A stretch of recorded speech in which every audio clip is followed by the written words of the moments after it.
Hello दोस्तों, मैं अजमल आप सभी का स्वागत करता हूं आपके अपने यूट्यूब चैनल एजुकेशनल डायरी पर।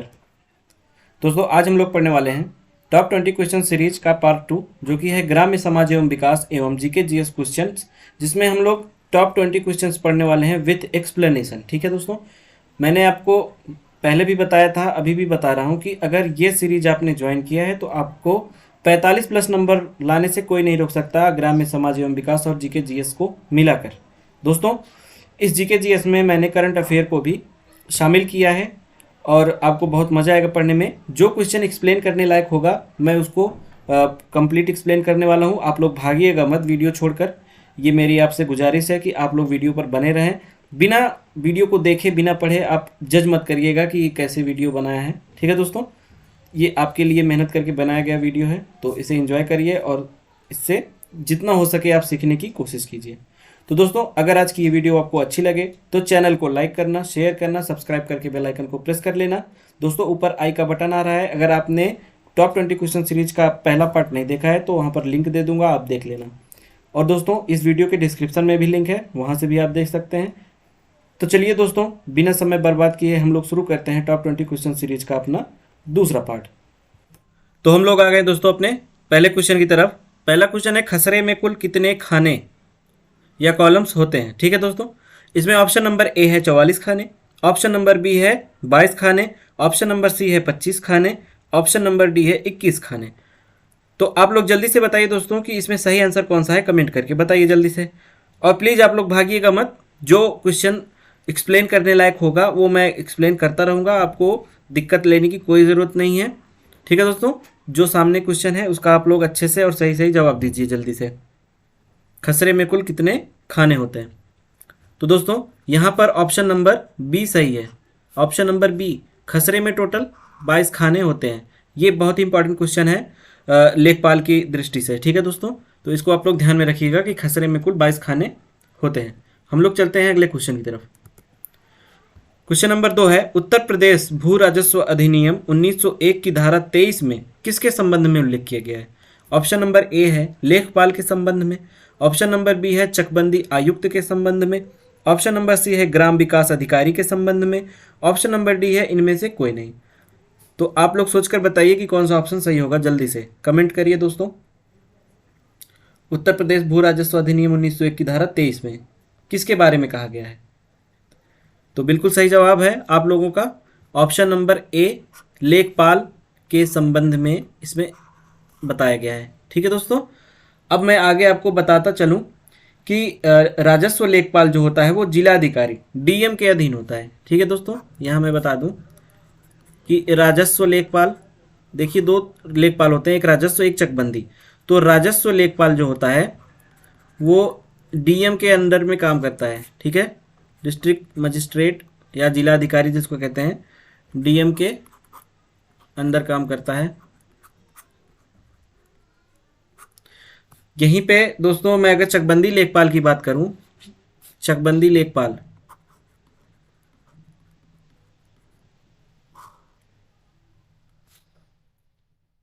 चकबंदी लेखपाल, तो दोस्तों चकबंदी लेखपाल जो होते हैं वो चकबंदी आयुक्त के अंडर में काम करते हैं। किसके अंडर में, चकबंदी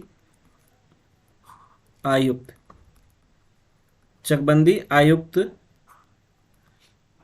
के साथ काम करते हैं, उनके नीचे काम करते हैं। ठीक है दोस्तों, अब चकबंदी आयुक्त जो होता है, यहाँ पर आप देखिए लिखा है चकबंदी आयुक्त।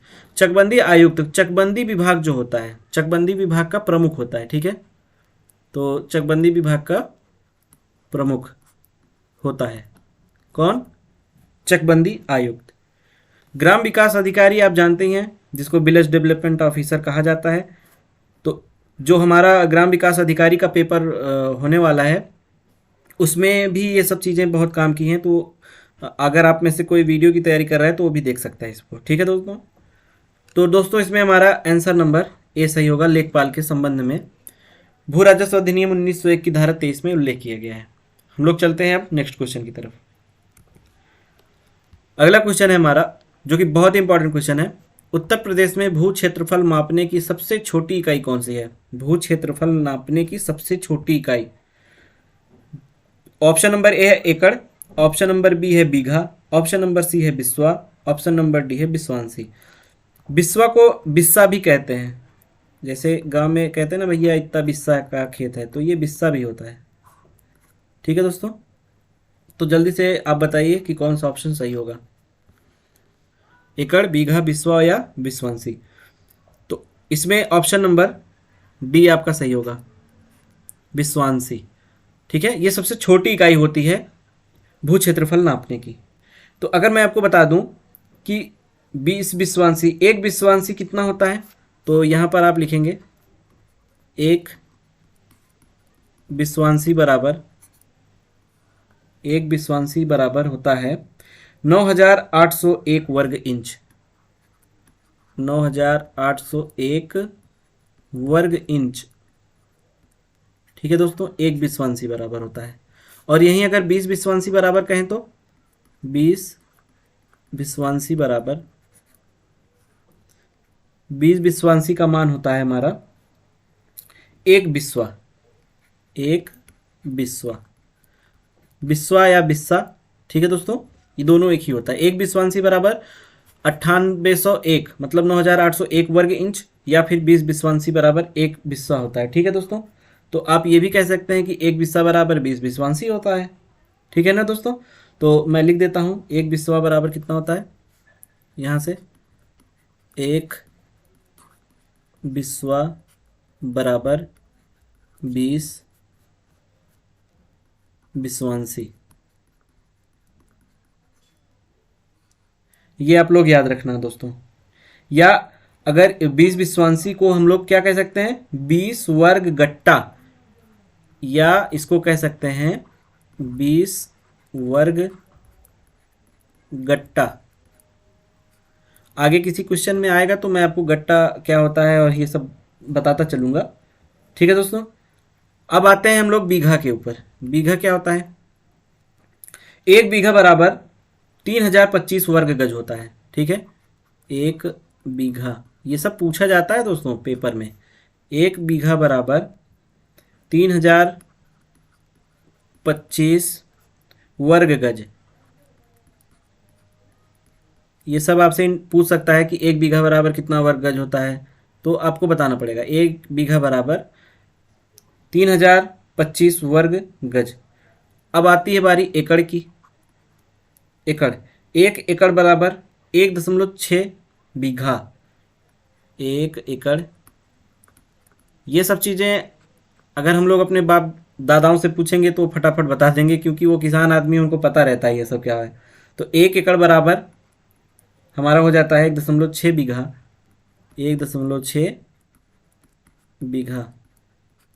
ठीक है दोस्तों, या फिर इसको हम लोग कह सकते हैं 8 कनाल। अब एक चीज़ मैं आपको और बता दूं कि भू क्षेत्रफल मापने की अंतर्राष्ट्रीय इकाई कौन सी होती है।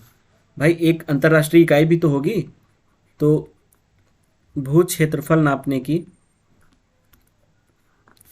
भू क्षेत्रफल मापने की अंतर्राष्ट्रीय इकाई,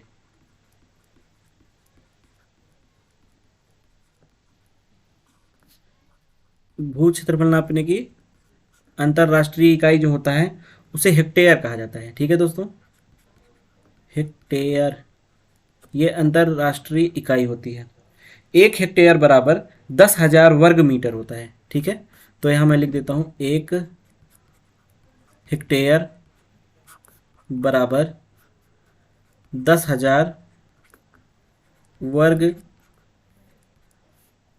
गज। ठीक है दोस्तों, सॉरी वर्ग मीटर, वर्ग मीटर।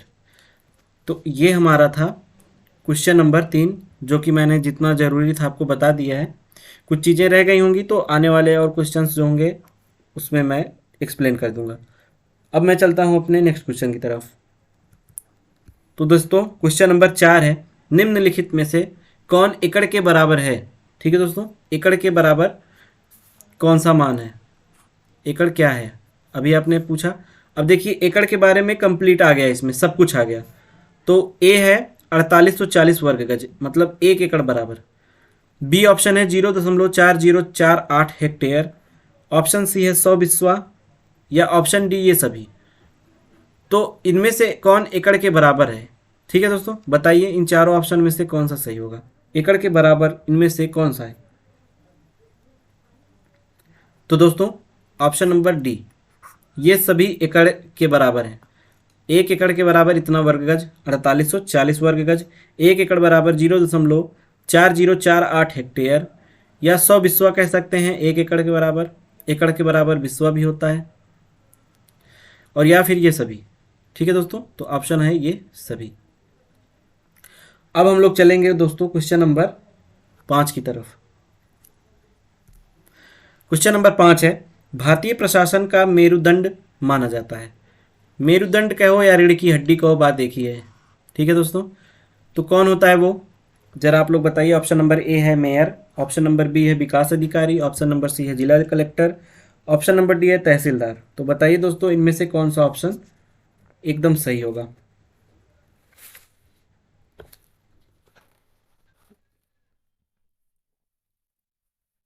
तो दोस्तों इसमें जो है ऑप्शन नंबर सी सही है, जिला कलेक्टर। जिला कलेक्टर जो होता है उसी के अंदर जो है ये भारतीय प्रशासन का मेरुदंड कहा जाता है, क्योंकि देखिए तो इसी लेवल पे सब कुछ होता है। ठीक है ना दोस्तों, क्योंकि एक जिला का मालिक जो होता है जिला कलेक्टर, वही सब कुछ देखता है कि उसके क्षेत्र में क्या हो रहा है क्या नहीं हो रहा है। ठीक है दोस्तों, तो इसमें ऑप्शन नंबर सी बिल्कुल सही आंसर है। हम लोग चलेंगे अब नेक्स्ट क्वेश्चन की तरफ।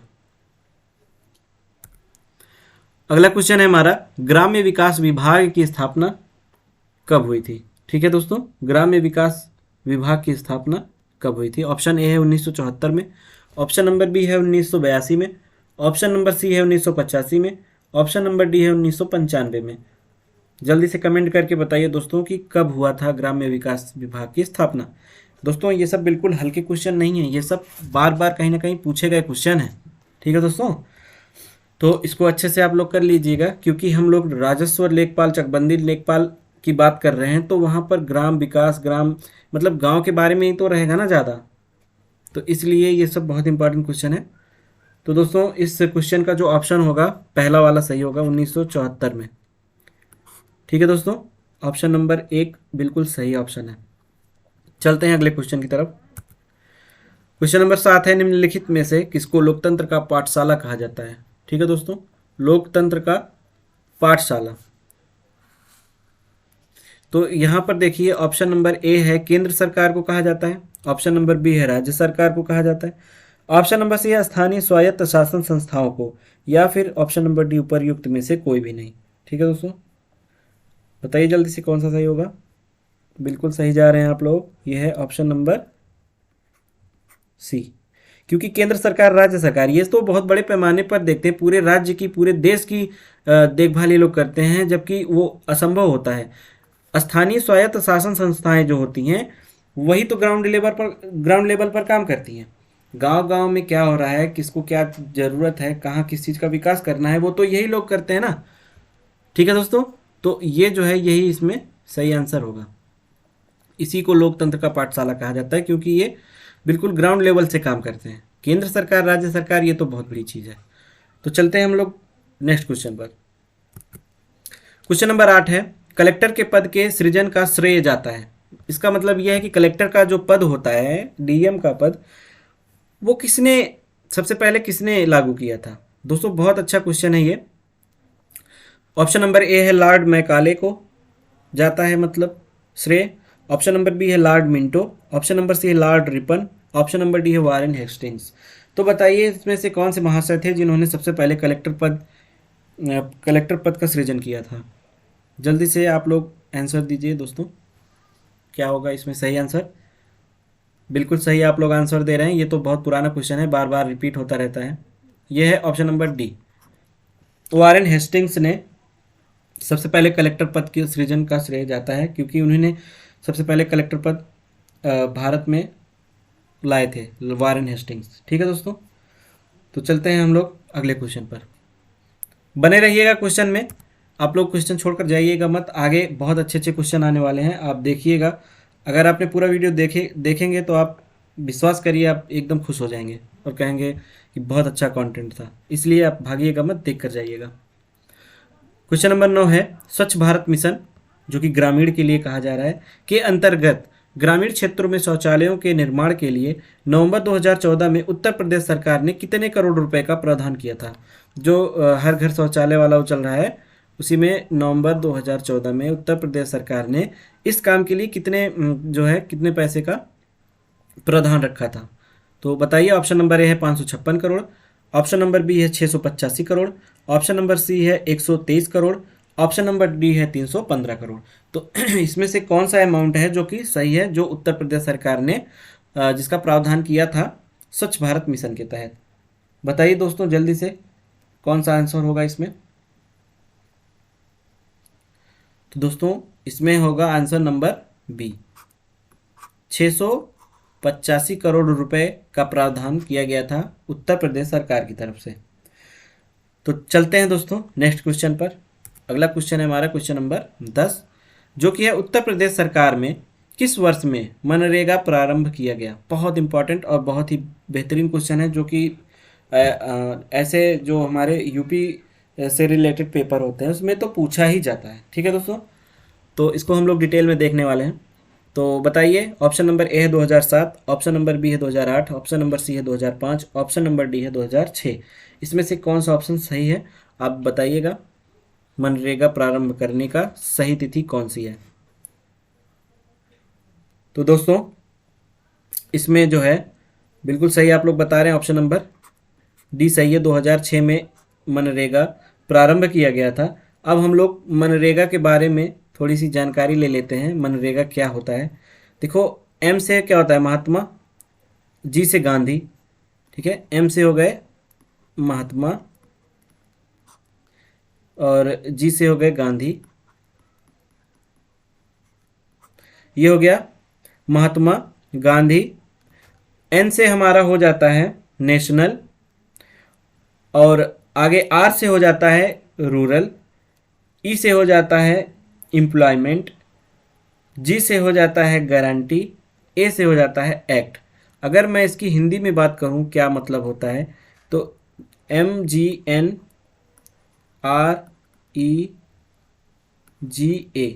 मैं इसका फुल फॉर्म हिंदी में लिख देता हूं, महात्मा गांधी राष्ट्रीय ग्रामीण, रूरल का मतलब ग्रामीण, एम्प्लॉयमेंट का मतलब रोजगार, ठीक है दोस्तों, रोजगार, जी से गारंटी, तो इसको हम लोग गारंटी ही लिखेंगे, गारंटी, और एक्ट मतलब योजना, योजना आप लिख सकते हैं। ठीक है दोस्तों, तो मनरेगा का फुल फॉर्म होता है महात्मा गांधी राष्ट्रीय ग्रामीण रोजगार गारंटी योजना, और ये 2006 में लागू किया गया था, इतना हमको पता है। अब मैं आपको बता दूं कि 2 फरवरी 2006 को सबसे पहले आंध्र प्रदेश में लागू किया गया था मनरेगा। 2 फरवरी 2006 को आंध्र प्रदेश में,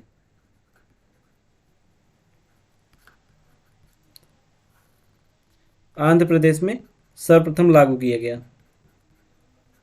ठीक है दोस्तों, 2 फरवरी 2006 जो कि यहाँ डेट लिखी है 2006, तो 2006 में 2 फरवरी 2006 को आंध्र प्रदेश में लागू किया गया था।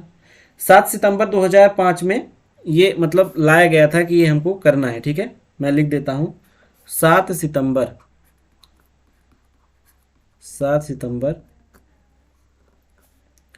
2005 को लाया गया था।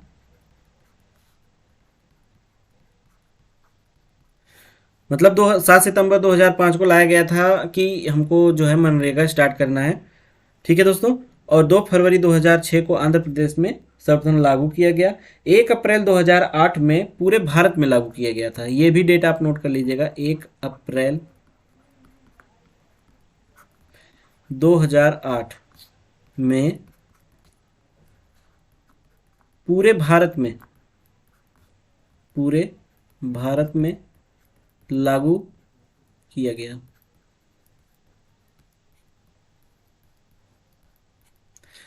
ठीक है दोस्तों, तो ये 3 डेट आप याद रखेंगे। 7 सितंबर 2005 को ये मतलब सबके सामने ये पेश किया गया कि हमको मनरेगा, या इसका पहले नाम नरेगा हुआ करता था, कि नरेगा को हमको अपने भारत पे लागू करना है और हर घर रोजगार देने के लिए। उसके बाद 2 फरवरी 2006 को आंध्र प्रदेश में सबसे पहले लागू किया गया और 1 अप्रैल 2008 को पूरे भारत में लागू कर दिया गया। ठीक है दोस्तों, तो ये था अपना क्वेश्चन नंबर 10, और जो कि हमारा ग्राम्य समाज एवं विकास का ये आखिरी क्वेश्चन था। अब हम लोग आगे जो 10 क्वेश्चन आएगा वो हमारा होगा जीके जीएस से। ठीक है दोस्तों, तो चलते हैं हम लोग अपने नेक्स्ट क्वेश्चन पर। दोस्तों क्वेश्चन नंबर 11 है, भारत की उच्चतम वर्षा कहाँ पर दर्ज की गई। उच्चतम वर्षा कहाँ पर दर्ज की गई मतलब कि पूरे साल कहाँ पर सबसे ज़्यादा बारिश हुई है आपकी 2021 में। ठीक है दोस्तों, ये लेटेस्ट क्वेश्चन है, 2021 की बात कर रहा है, जो पिछले साल में दर्ज की गई रिकॉर्ड सबसे ज़्यादा बारिश की। तो ऑप्शन नंबर ए है नामची सिक्किम में, ऑप्शन नंबर बी है चूरू राजस्थान में, ऑप्शन नंबर सी है मासिन राम मेघालय में, ऑप्शन नंबर डी है चंबा हिमाचल प्रदेश में। ठीक है दोस्तों, तो इसमें से 4 ऑप्शन में से आप लोग जल्दी से बताइए कौन सा ऑप्शन सही होगा। पहला ऑप्शन है नामची सिक्किम, दूसरा चूरू राजस्थान, तीसरा मासिन राम मेघालय और चौथा है चंबा हिमाचल प्रदेश। बिल्कुल सही दोस्तों, ये ऑप्शन नंबर सी सही होगा, मासिन राम मेघालय। सबसे ज़्यादा वर्षा यहीं पर रिकॉर्ड की गई है, मेघालय में। ठीक है दोस्तों, अब यहाँ पर देखिए 4 राज्य आ गए हैं, एक है सिक्किम, दूसरा है राजस्थान, तीसरा मेघालय, चौथा हिमाचल प्रदेश। तो इन चारों राज्यों के बारे में भी हम लोग जानकारी ले लेते हैं, क्योंकि अभी चुनावी दौर चल रहा है, तो इसलिए यहाँ पर जो है पूछ सकता है क्वेश्चन इनके बारे में, सीएम, गवर्नर, लोकसभा राज्यसभा की सीटें, डिस्ट्रिक्ट, ठीक है, या कैपिटल, कुछ भी पूछ सकता है। ठीक है दोस्तों, तो हम लोग एक एक करके पढ़ लेते हैं। तो सबसे पहले हम लोग अगर सिक्किम की बात करें, सिक्किम, तो ये कैपिटल, अगर कैपिटल की बात करें तो ये हो जाएगा गंगटोक। ठीक है दोस्तों, गंगटोक, तो ये हमारा हो गया कैपिटल। और यहाँ के गवर्नर की बात करूँ अगर, तो गवर्नर हमारे हो जाएंगे गंगा प्रसाद, गंगा प्रसाद, ये हमारे गवर्नर हो जाएंगे। और सीएम की बात करूं अगर, तो सीएम जो हैं वो हमारे हैं प्रेम सिंह तमांग, प्रेम सिंह तमांग। ठीक है दोस्तों, ये हमारा सिक्किम के बारे में मैं बात कर रहा हूँ। यहाँ पर लोकसभा और राज्यसभा की सीटों के बारे में भी बात कर लेता हूँ। तो लोकसभा में 1 सीट है और राज्यसभा में भी 1 ही सीट है, तो दोनों में 1-1 सीट है, तो इसको याद रखना। ठीक है दोस्तों, अब हम लोग चलते हैं राजस्थान। तो राजस्थान का कैपिटल आपको पता है शिलोंग, सॉरी, राजस्थान का कैपिटल जयपुर। ठीक है, शिलोंग तो मेघालय का है, राजस्थान कैपिटल ये है हमारा जयपुर। यहाँ के अगर गवर्नर की बात करूं, तो राजस्थान के जो गवर्नर हो जाएंगे वो हो जाएंगे कलराज मिश्रा। ठीक है दोस्तों, कलराज मिश्रा।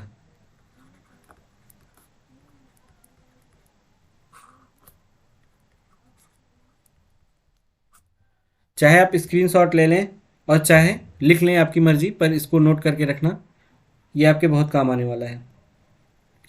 और अगर राजस्थान के सीएम की बात करें, तो राजस्थान के सीएम अशोक गहलोत जी हैं, अशोक गहलोत। ठीक है दोस्तों, अशोक गहलोत ये सीएम हो जाएंगे। अब यहाँ पर लोकसभा और राज्यसभा की बात करें अगर, लोकसभा राज्यसभा, यहाँ पर लोकसभा की 25 और राज्यसभा की 10 सीटें हैं। राज्यसभा की 10 सीटें, लोकसभा की 25 सीटें, ये राजस्थान में स्थित हैं, आप लोग देखिएगा। अब हम लोग चलेंगे मेघालय की तरफ। तो मेघालय, सबसे पहले कैपिटल लिखेंगे हम लोग, कैपिटल का मतलब राजधानी होता है, तो कैपिटल है हमारा शिलोंग। ठीक है दोस्तों, शिलोंग। यहाँ के गवर्नर की बात करूँ अगर,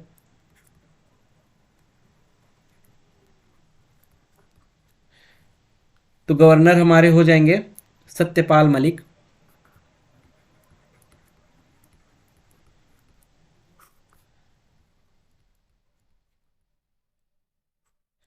भाई जो दक्षिण भारत की जो 7 सिस्टर्स हैं ना, 7 राज्य, उनके सीएम, गवर्नर और उसके बाद लोकसभा, राज्यसभा और कैपिटल, ये सब तो याद होना ही चाहिए, बार बार पूछा जाता है। ठीक है दोस्तों, तो गवर्नर हमारे सत्यपाल मलिक जी हो जाएंगे और CM Conrad Sangma, Conrad Sangma, ये हमारे सीएम हो जाएंगे। लोकसभा की 2 सीटें हैं, राज्यसभा की 1 सीट। ठीक है दोस्तों, लोकसभा की 2 और राज्यसभा की 1 सीट उपस्थित है मेघालय में। अब हम लोग चलेंगे अपने हिमाचल प्रदेश की तरफ, जो कि लास्ट है। तो हिमाचल प्रदेश का सबसे पहले हम लोग कैपिटल लिखेंगे, जो कि है, यहाँ पर दो कैपिटल होता है, मतलब 2 राजधानी है। पहली राजधानी है शिमला।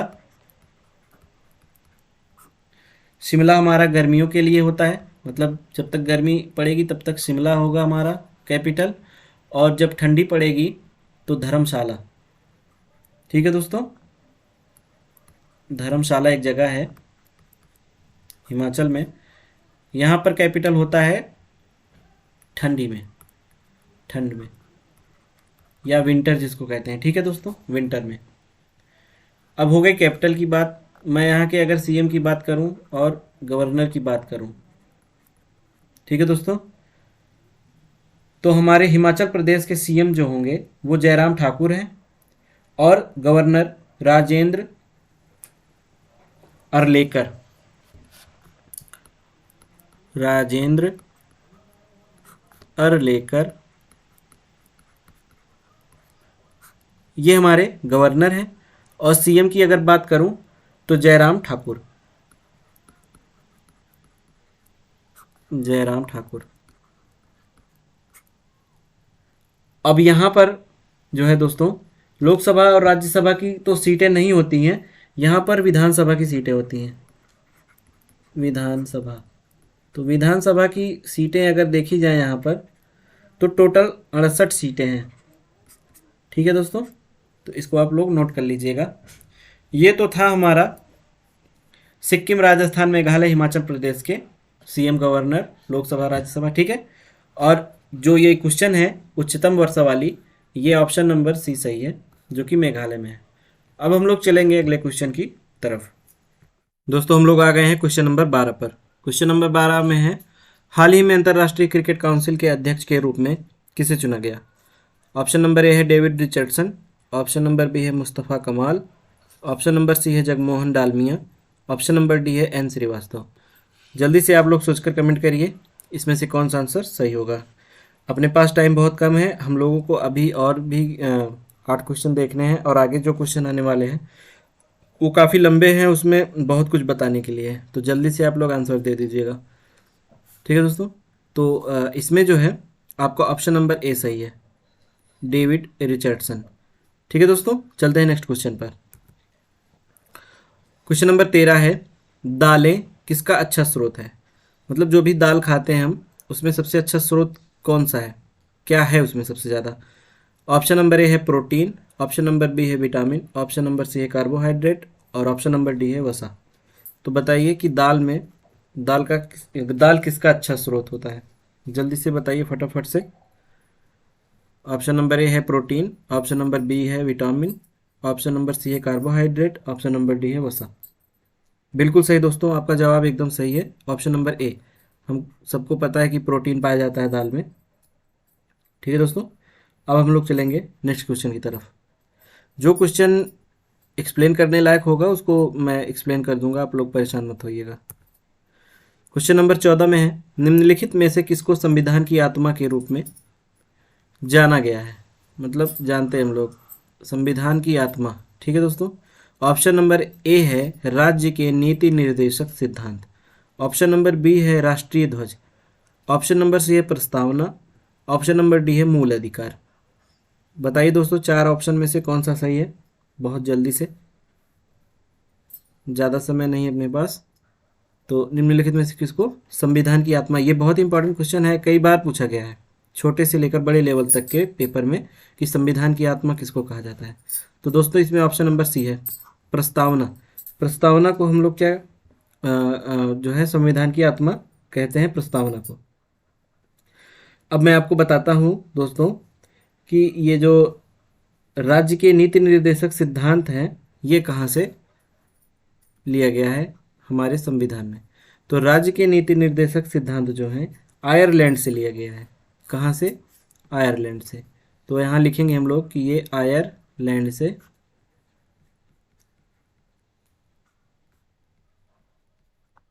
लिया गया है। ये भी बहुत इंपॉर्टेंट क्वेश्चन है दोस्तों। जो राज्य के नीति निर्देशक सिद्धांत कहाँ से लिया गया है ये अक्सर पूछ लिया करता है, तो इसको आप लोग ध्यान से पढ़िए और ध्यान रखिएगा। तो ये राज्य के नीति निर्देशक सिद्धांत आयरलैंड से लिया गया था। ये संवैधानिक विकास के नवीनतम तत्व हैं। ठीक है, यहाँ लिखेंगे ये संवैधानिक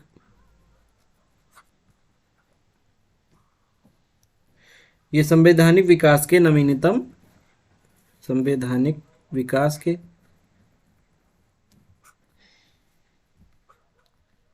नवीनतम संवैधानिक विकास के नवीनतम तत्व हैं। इतनी बातें याद रखना है हमको फिलहाल तो राज्य के नीति निर्देशक सिद्धांत के लिए कि ये आयरलैंड से लिया गया है और ये संवैधानिक विकास के नवीनतम तत्व है। राष्ट्रीय ध्वज के बारे में हम सभी को पता है कि ये 3:2 के अनुपात में होता है। ठीक है दोस्तों, और बाकी सब कलर के बारे में हमको पता ही है, तो इसके बारे में बताना नहीं है। उसके बाद दोस्तों मैं आपको बता दूं प्रस्तावना के बारे में। ठीक है दोस्तों, जो कि इम्पॉर्टेंट है बहुत प्रस्तावना। तो प्रस्तावना में 26 जनवरी 1950 को लागू किया गया था ये प्रस्तावना। ठीक है दोस्तों, 26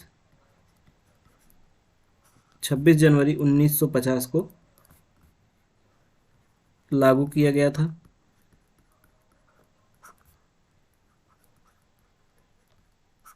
छब्बीस जनवरी 1950 को लागू हुआ था और 26 नवंबर 1949 को ये अपनाया गया था। ठीक है दोस्तों, लागू तो हुआ है 26 जनवरी 1950 को, उससे पहले ही अपना लिया गया था,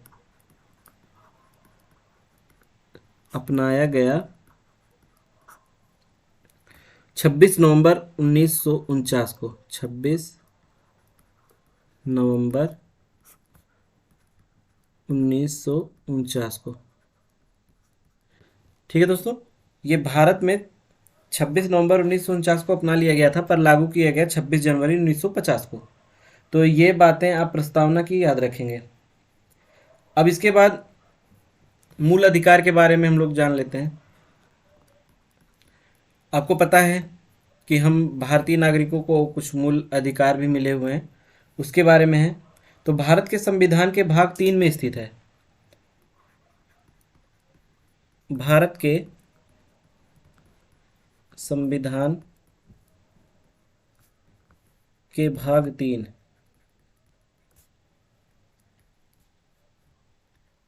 में दिया गया है।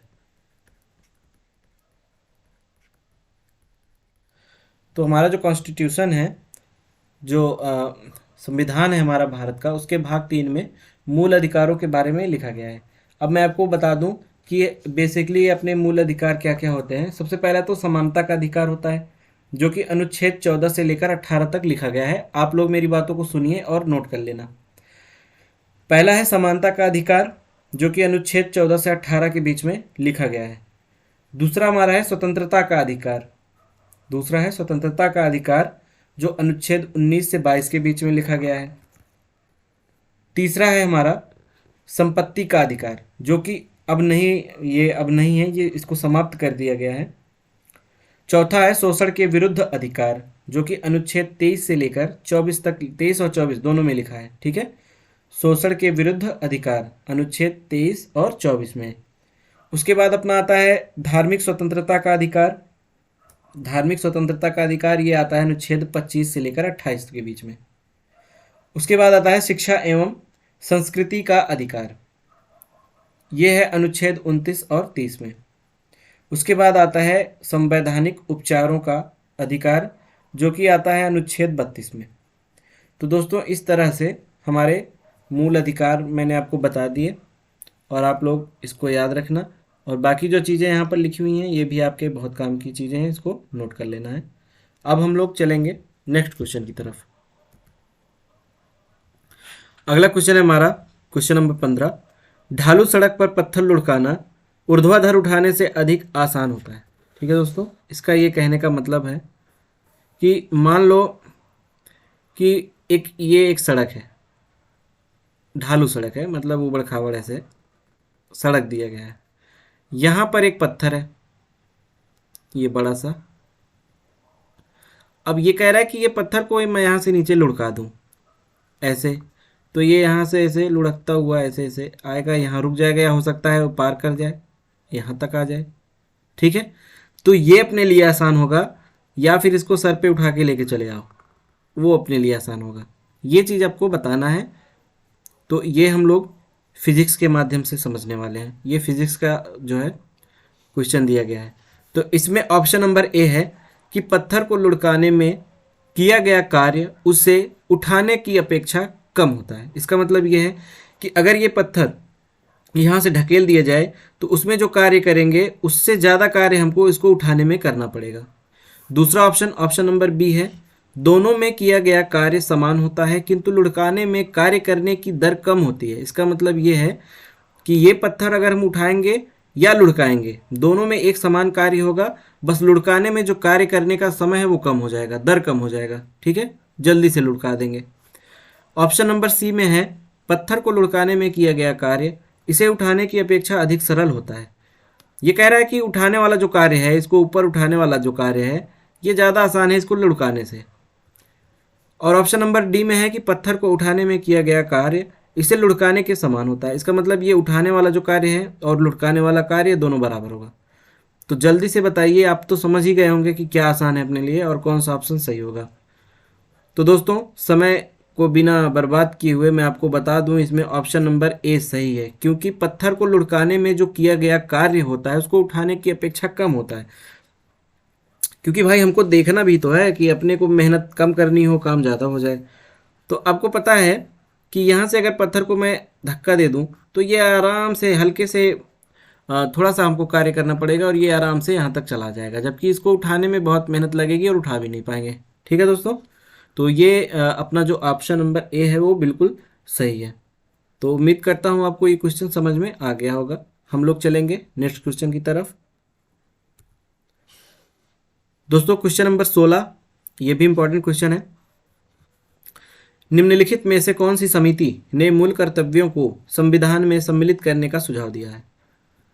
ठीक है दोस्तों, ऑप्शन नंबर ए है मल्होत्रा समिति, ऑप्शन नंबर बी है नरसिंहन समिति, ऑप्शन नंबर सी है राघवन समिति, ऑप्शन नंबर डी है स्वर्ण सिंह समिति।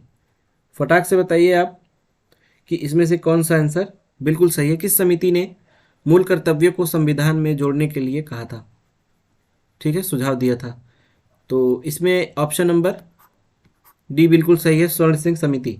स्वर्ण सिंह समिति की सिफारिश से मूल कर्तव्यों को जोड़ा गया संविधान में। ठीक है दोस्तों, चलेंगे हम लोग नेक्स्ट क्वेश्चन पर। अगला क्वेश्चन है हमारा, निम्नलिखित में से कौन वर्तमान में विश्व बैंक का अध्यक्ष है? विश्व बैंक, वर्ल्ड बैंक जिसको कहते हैं,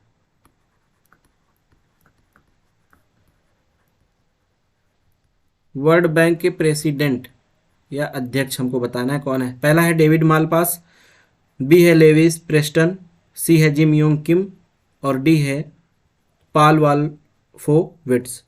पाल वाल्फोविट्स, बताइए इसमें से कौन सा ऑप्शन सही है और कौन सा वर्तमान में वर्ल्ड बैंक के अध्यक्ष या प्रेसिडेंट है? तो आप बता देंगे, पता है हमको डेविड मालपास, भाई देखो, विश्व बैंक, बैंक क्या करता है, दूसरों को माल देता है ना, पैसा। तो माल पास मतलब वर्ल्ड बैंक के अध्यक्ष। तो ये हो गए हमारे डेविड मालपास। ठीक है दोस्तों। और ये जो ऑप्शन नंबर सी है, जिम योंग किम, ये डेविड मालपास के पहले वर्ल्ड बैंक के अध्यक्ष थे। ठीक है दोस्तों, ये डेविड मालपास के पहले अध्यक्ष थे। मालपास के पहले, डेविड मालपास के पहले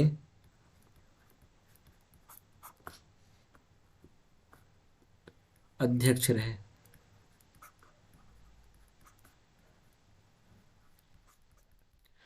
ठीक है दोस्तों, डेविड मालपास के बनने से पहले जिम योंग किम ये थे वर्ल्ड बैंक के अध्यक्ष। अब मैं आपसे लेविस प्रेस्टन के बारे में बात करूं तो ये विश्व बैंक के 8वें प्रेसिडेंट थे। और पॉल वाल्फोविट्ज। ठीक है दोस्तों, उम्मीद करता हूं ये क्वेश्चन आपको समझ में आ गया होगा। हम लोग चलेंगे अगले क्वेश्चन पर। दोस्तों अगला क्वेश्चन है मोहिनी अट्टम नृत्य। मोहिनी अट्टम नृत्य रूप निम्नलिखित में से किस राज्य से संबद्ध है। दोस्तों आपको पता है कि हर पेपर में एक ना एक नृत्य आता ही है, जिसमें से मोहिनी अट्टम बहुत इंपॉर्टेंट है। तो मोहिनी अट्टम नृत्य पूछ रहा है कि किस राज्य से बिलोंग करता है या किस राज्य में किया जाता है Mohini Attam. Option number A है ओडिशा, ऑप्शन नंबर बी है केरल, ऑप्शन नंबर सी है कर्नाटक, ऑप्शन नंबर डी है तमिलनाडु। बताइए दोस्तों जल्दी से कौन सा ऑप्शन होगा इसमें से, चारों में से। इसमें है ऑप्शन नंबर बी केरल, जिसमें अट्टम शब्द लास्ट में आता है। वो सभी जो शास्त्रीय नृत्य या नृत्य होते हैं वो ज़्यादातर केरल के ही होते हैं। ठीक है, तो मोहिनी अट्टम क्या है, एक शास्त्रीय नृत्य है। ठीक है दोस्तों, शास्त्रीय नृत्य, शास्त्रीय नृत्य जो कि केरल में किया जाता है। अब मैं आपको बता दूं कि हमारे पास हम जो है टोटल जो इम्पोर्टेंट शास्त्रीय नृत्य है मैं उसको यहाँ पर लिख देता हूँ। सबसे पहले यहाँ लिखेंगे भरतनाट्यम। भरतनाट्यम, इसको ध्यान से देखना, बहुत इंपॉर्टेंट क्वेश्चन है। दूसरा है कथकली, कथकली। उसके बाद आता है मोहिनी अट्टम, मोहिनी अट्टम। उसके बाद आता है कथक। उसके बाद आता है ओडिसी, ओडिसी। उसके बाद आता है मणिपुरी।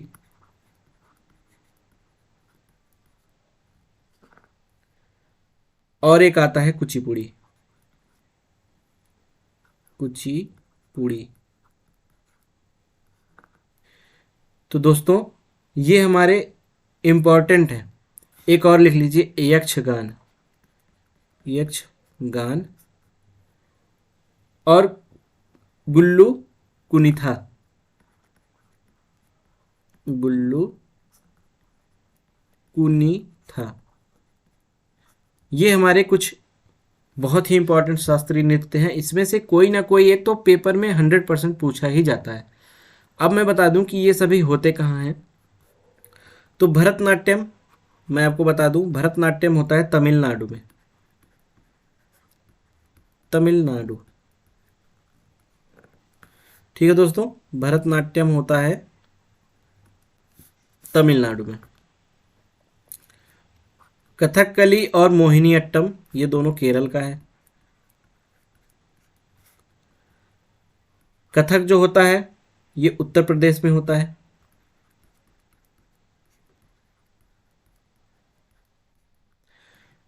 ओडिसी ओडिशा में होता है।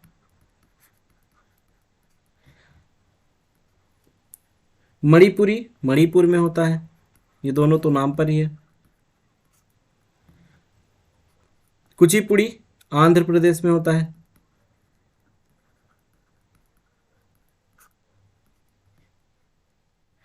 यक्षगान और गुल्लू कुनिथा, ये दोनों दोस्तों कर्नाटक में होते हैं।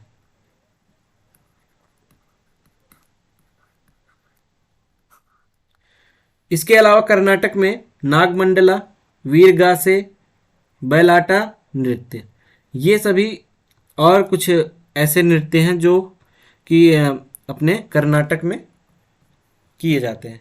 तो दोस्तों ये शास्त्रीय नृत्य बहुत ही इंपॉर्टेंट है, जो कि मैंने यहाँ पर आपको लिखा दिया है सब, ठीक है। इसको आप लोग चाहे स्क्रीनशॉट ले लीजिए, चाहे उतार लीजिए, इसको याद रखना है आपको, ठीक है दोस्तों। तो अब हम लोग चलेंगे नेक्स्ट क्वेश्चन पर। अगला क्वेश्चन है हमारा, हाल ही में किस देश ने नए WU-14 अतिध्वनिक स्ट्राइक यान का चौथा सफल परीक्षण किया, जो शस्त्र परमाणु अस्त्र प्रदान करने में सक्षम है? ठीक है दोस्तों। ऑप्शन नंबर ए है भारत, ऑप्शन नंबर बी है चीन, ऑप्शन नंबर सी है रूस, ऑप्शन नंबर डी है USA। तो बताइए इन चारों देशों में से किसने WU-14 अतिध्वनिक स्ट्राइकर यान का चौथा सफल परीक्षण किया है? ऑप्शन नंबर बी बिल्कुल सही है, चीन। चाइना ने इसका सफल परीक्षण किया है। चलते हैं दोस्तों अपने नेक्स्ट क्वेश्चन पर। नेक्स्ट क्वेश्चन है हमारा क्वेश्चन नंबर 20, जो कि आज का आखिरी क्वेश्चन है। और भागिएगा मत, इस आखिरी क्वेश्चन में आपको बहुत कुछ सीखने को मिलने वाला है, ठीक है दोस्तों। तो आखिरी क्वेश्चन है हमारा क्वेश्चन नंबर 20, जिसमें लिखा है कि काबिनी, हेमवती और अमरावती कौन सी नदी की सहायक नदियां हैं? ये तीन नदी हमको दिया गया है और बताना है कि किस नदी की सहायक नदी है। ऑप्शन नंबर ए है महानदी, ऑप्शन नंबर बी है कृष्णा नदी, ऑप्शन नंबर सी है कावेरी नदी, ऑप्शन नंबर डी है गोदावरी नदी। जल्दी से बताइए दोस्तों कि काबिनी, हेमवती और अमरावती इन चारों नदियों में से किसकी सहायक नदी है?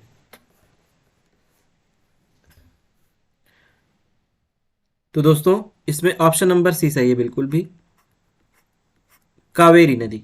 कावेरी नदी की सहायक नदियां हैं काबिनी, हेमवती, अमरावती। ठीक है दोस्तों। अगर मैं कहूं कि कावेरी नदी का उद्गम स्थल क्या है, उद्गम निकलती कहां से है ये, तो ये ताला कावेरी। ठीक है दोस्तों, ताला कावेरी कर्नाटक से निकलती है। ताला कावेरी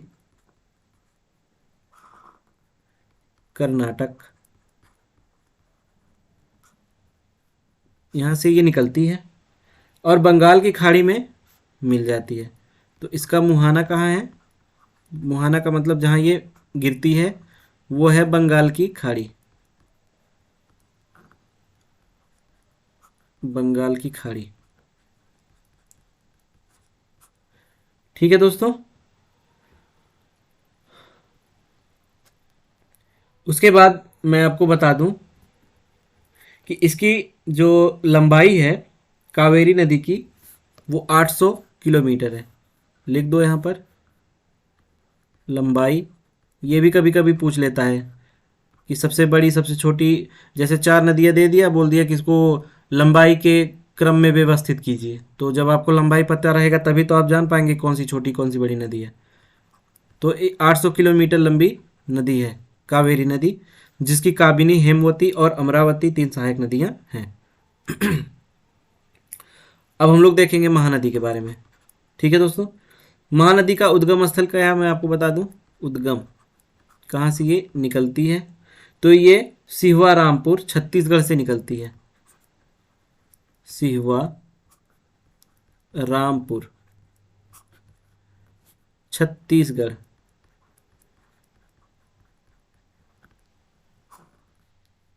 यहाँ से निकलती है और बंगाल की खाड़ी में मिल जाती है। मुहाना इसका कहाँ है? बंगाल की खाड़ी।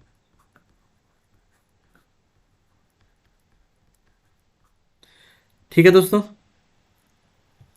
लंबाई की बात करें अगर,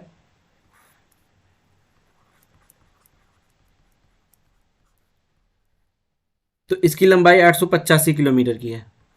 885 किलोमीटर। ठीक है दोस्तों। और महानदी की सहायक नदियों की बात कर लें, सहायक नदी, प्रमुख सहायक नदी जो कि इम्पॉर्टेंट है, जो पेपर में पूछा जाता है, तो यहाँ मैं लिख देता हूँ प्रमुख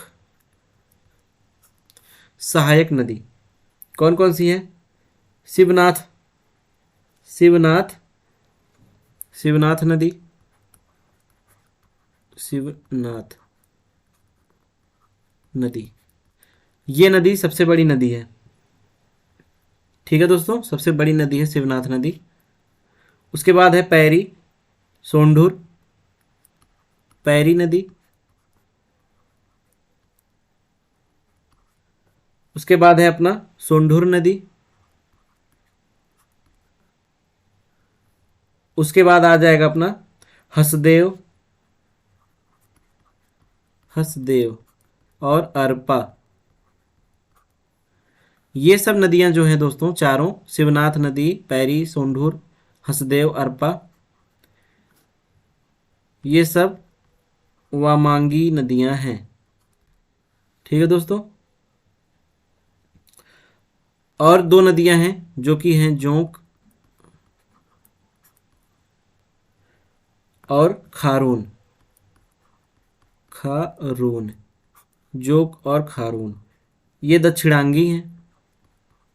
दक्षिणांगी मतलब ये दक्षिण में बहती हैं और ये उत्तर में बहती हैं, वामांगी। ठीक है दोस्तों, तो ये हमारा हो गया महानदी के बारे में। अब हम लोग देखेंगे गोदावरी नदी के बारे में। इसका उद्गम देख लेते हैं। तो गोदावरी नदी जो है वो त्रयंबकेश्वर महाराष्ट्र से निकलती है। त्रयंबकेश्वर जो कि महाराष्ट्र, नासिक के पास है, महाराष्ट्र के। ठीक है दोस्तों, त्रयंबकेश्वर महाराष्ट्र, त्रयंबकेश्वर जो है वो नासिक जिले में पड़ता है और महाराष्ट्र में है। वह यहाँ से गोदावरी नदी निकलती है और इसका जो मुहाना है वो बंगाल की खाड़ी में है। ठीक है दोस्तों, मुहाना मतलब बंगाल की खाड़ी में जाकर मिल जाती है।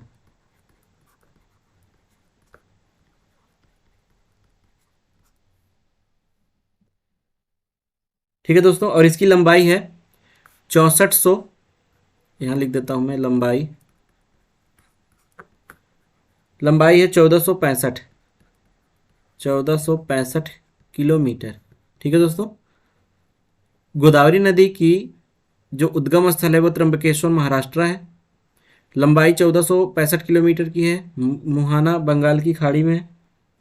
और इसकी सहायक नदियाँ मैं यहाँ लिखूँ तो सहायक नदी,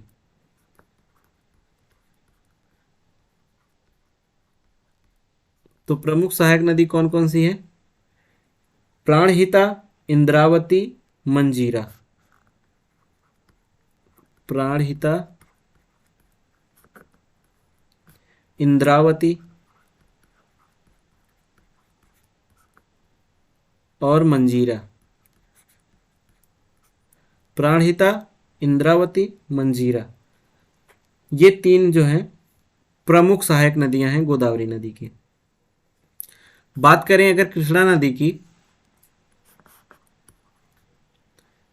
मैं इंक चेंज कर लेता हूं, तो इसका उद्गम जो होगा, कृष्णा नदी महाबलेश्वर से निकलती है। महाबलेश्वर, महाबलेश्वर से निकलती है। इसका मुहाना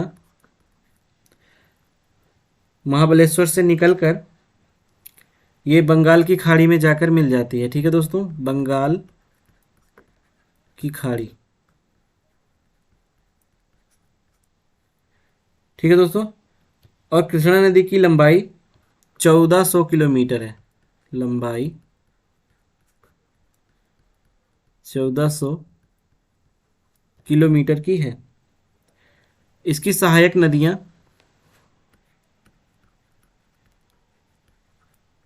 सहायक नदियां बहुत इंपॉर्टेंट है, कृष्णा नदी की सहायक नदियां। कुडानी, वेना, कोयना। एक है कुडानी, वेना, कोयना। कुडानी, वेना, कोयना। पंचगंगा, दूधगंगा। पंचगंगा, दूधगंगा। तुंगभद्र, घाटप्रभा। तुंगभद्र। उसके बाद आया है घाटप्रभा, मालप्रभा। तुंगभद्र, घाटप्रभा, मालप्रभा।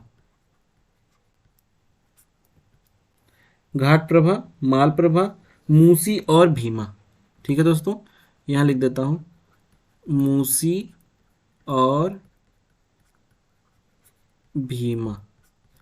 ये सब कृष्णा नदी की सहायक नदी है, जिसमें से कुडानी, कोयना, पंचगंगा, दूधगंगा, घाटप्रभा, मालप्रभा, ये सब बहुत बार पूछा जाता है।